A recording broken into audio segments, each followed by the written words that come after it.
Hello and welcome to Profiles and Issues, the Westchester Cable television talk show that gives you in-depth interviews with prominent people in the news. I'm your host, Dennis Rudin. Due to the coronavirus, we are taping this program on Zoom for broadcast on our Optimum and Fios local cable channels before the June 23rd primary. Go to our website at thedennisrudenshow.com for additional viewing information. And don't forget to vote in the primary by absentee ballot or in person. Our topic for this broadcast, the 2020 Democratic congressional primary race in the 17th Congressional District. This seat will be vacated by Nita Lowy at the end of this year. My special guest for this broadcast is Democratic congressional candidate, New York State Assemblyman David Buchwald. David, nice to see you again, and thanks for coming on the show. Thanks for having me, Dennis. It's a pleasure to be back. Even remotely, it was good to see you. And thanks for fitting us into your busy schedule, because this is what you call a live interview in your car. Okay. This is well, great. I'm not driving right now, and happy to share my thoughts with voters. All right. In the 23rd primary. Terrific. Unfortunately, we got to get a little serious with these topics, but we'll try to smile somewhere in the interview. Many people would say that these last 3 months have been one of the most difficult and challenging periods in the history of our country, state, and county, with both the coronavirus and recently the tragic and brutal murder, as witnessed on video, of George Floyd, an African-American, by a police officer in Minnesota. Please share with us your thoughts on this event. Look, as a sitting state assembly member representing 132,000 residents of Westchester County, it's been my job to respond in any way I can to help area residents. And I think what we're looking for right now in a successor of Nita Lowy is someone who understands the seriousness of government and the some responsibility is to roll up one's sleeves and to help people in time of need. And I'm a Democrat because I believe in the role of government in helping people in solving problems. And that's all the more so the case in the last few months. Okay. 19 pandemic and now in passing historic criminal justice reforms in response to what we're seeing the appropriate pressure to combat institutional racism in our society. Yeah, that's what I want to ask you. Do you think our current police system in New York promotes systemic racism and violence? I do think that there has been a tendency too often to not hold people accountable for their mildly bad acts. And that's true more broadly in government. Part of what I put forward enacted a constitutional amendment to allow the removal of taxpayer-funded pensions from public officials. But it's also been true specifically with regards to police misconduct. I voted yesterday taping this to repeal Section 50A of our civil rights law here in New York, which is the law that has shielded police from accountability for their past misconduct. I'm co-sponsor of the bill to repeal it. It's becoming law with Governor Cuomo's signature.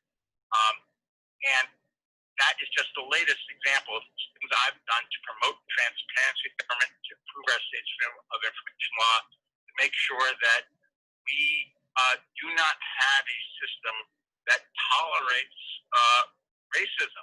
And I do think that for far too long, we have unfortunately turned a blind eye to what should have been staring us in the face. There's a lot of debate going on about what to do in the police system. There are certain, terminology, like defunding.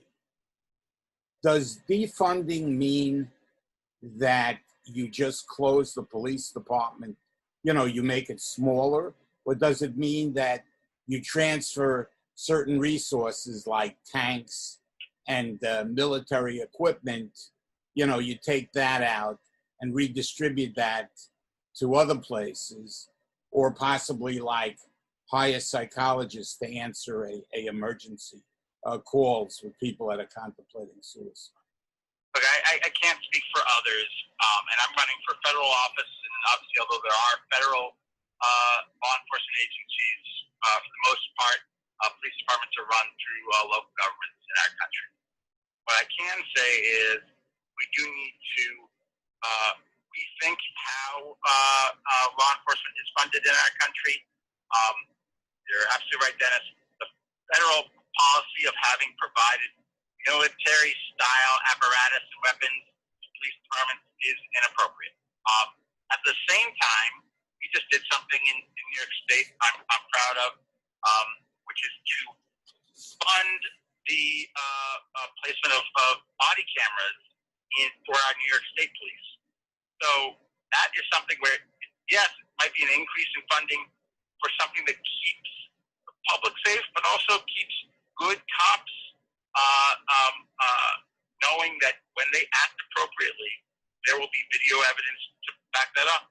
And so we have a system right now where we have emphasized the wrong things, and we should be emphasizing those things that truly preserve public safety for everyone.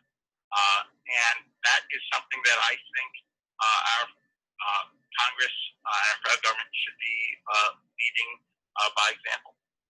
Okay, now, Governor Cuomo mentioned in a recent news conference that he would be in favor of the passage of legislation such as, I think we mentioned, the transparency of disciplinary records. That was 50A, right, that you mentioned? That's correct. How about the banning of chokeholds? Is that on record or not? Yes, I voted for that this past Monday, and we basically say that when a police officer uses a chokehold and he's sort of intent to harm somebody, they are subject to criminal penalties. And one of the things that's been most disturbing is to not just see the actions of officers who have themselves inflicted harm on others, but to see other officers effectively stand by. An officer is sworn to protect people from crimes being committed against them, and that whether that crime is committed by a common criminal or a police officer, it is the duty of other police officers to step up and so to establish in New York that there is literally a crime for applying a chokehold in circumstances like this. I think is totally appropriate. Okay, would you be in favor also of legislation that would empower the New York State Attorney General's office to investigate charges of police corruption and brutality? I know, we'll get, because this overlaps in a way federal, because it's got to happen in the states.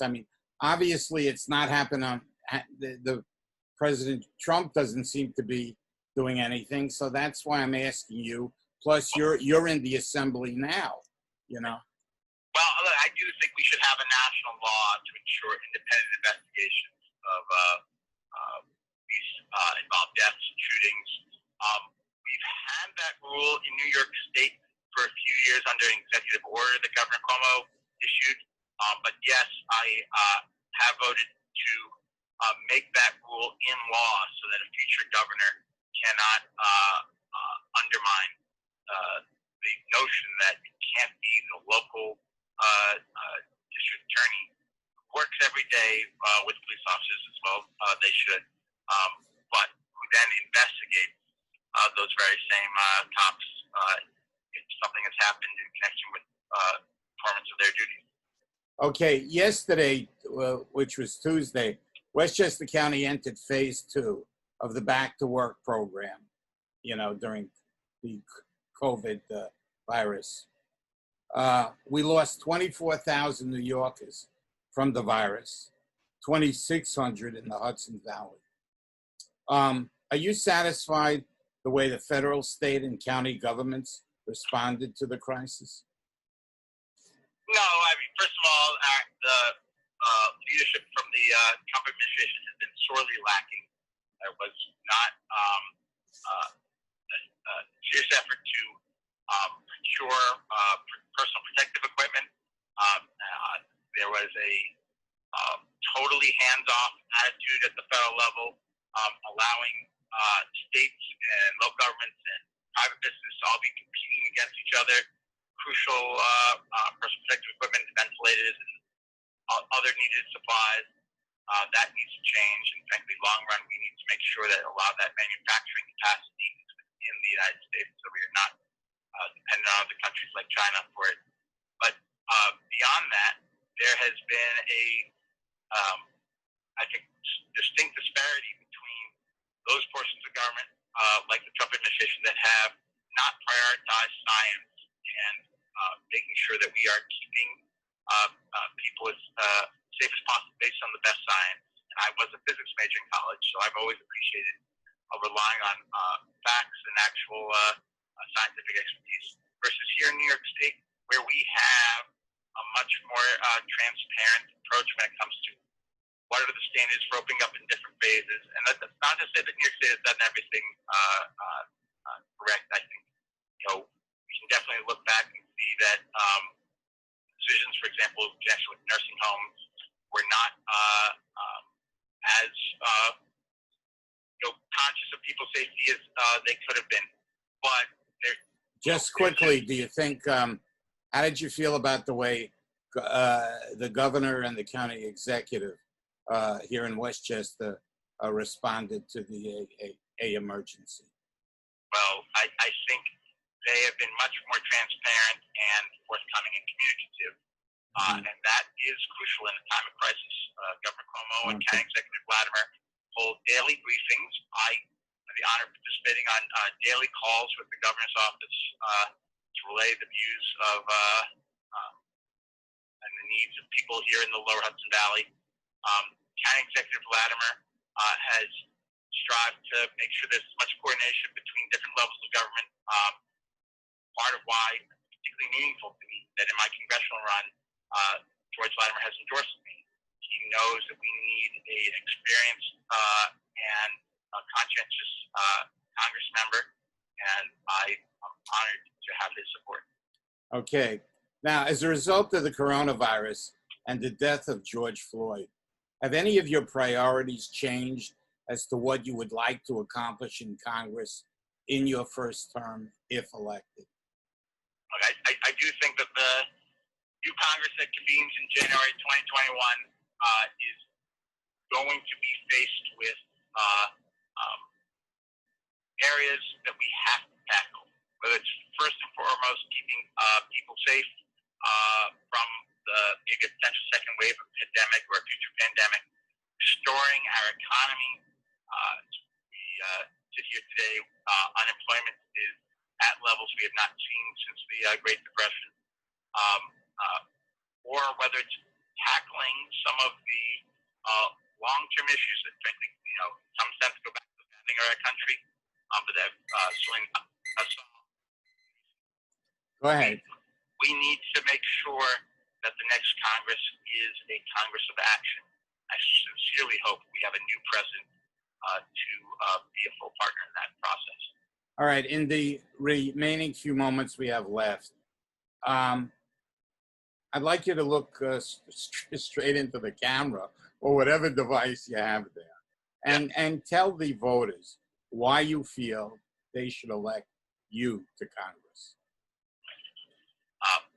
Dennis, I feel that I provide a unique combination of skills and experience to serve us well in Congress and to succeed in either way, build on our legacy, and also create some new progress on issues that are extremely important, whether it's battling to have a government response to the pandemic and to our economic situation that lifts up the Lower Hudson Valley, whether it's dealing with the crucial issue of justice in our society that needs somebody who understands how to really make progress and not just speak from the top of one's lungs, because ultimately, passing legislation requires someone who's done it before numerous times. I've sponsored 70 bills in the state assembly that become law, but also to tackle some of the issues that have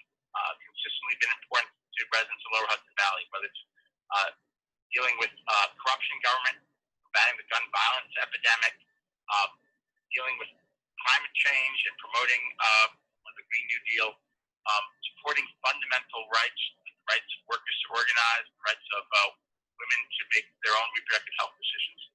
We're combating the tax system, which in so many respects favors those who are privileged over those hardworking men and women, especially those who work here in the Lower Hudson Valley. And I feel that my skill set as a current state assembly member, former White Plains Common Council member, former practicing tax attorney, economics researcher, and someone who has built experience with our colleagues in government, local, county, state, federal.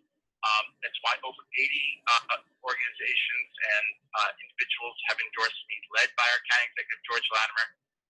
I urge everyone to go to davidbuchwaldforcongress.com, DAVIDBUCHWALD, or Congress.com, and read about me. Look at not only the issues I stand for, but the people who have backed me up. I'm honored to be supported by so many great groups, not least of which the New York State Nurses Association, who in a time of pandemic has endorsed me, recognizing that I try to go to bat for my constituents every day, solve problems, and to really produce a better opportunity for people to thrive here in the Lower Hudson Valley. David, thank you very much for coming on. And as the viewers and I can see, you have a very busy schedule. I know you have to vote on a lot of key legislation that is affecting this congressional district, even though you're doing it now on the state level. We wish you, and I mean this sincerely, I myself too, the very best in the primary. You have been a dedicated public servant, and you should always hold your head high. Thank you so much, Dennis, and you are a dedicated journalist and promoter of people having access to information, and I wish you and yours all the best in this very difficult time. Thank you very much, David. Have a good day. You too. Take care. Ladies and gentlemen, you just heard from Assemblyman David Buchwald, who is the one of the Democratic candidates running in the June 23rd primary. So don't forget to get out and vote. This is Dennis Rudin saying so long for Profiles and Issues. Until the next time.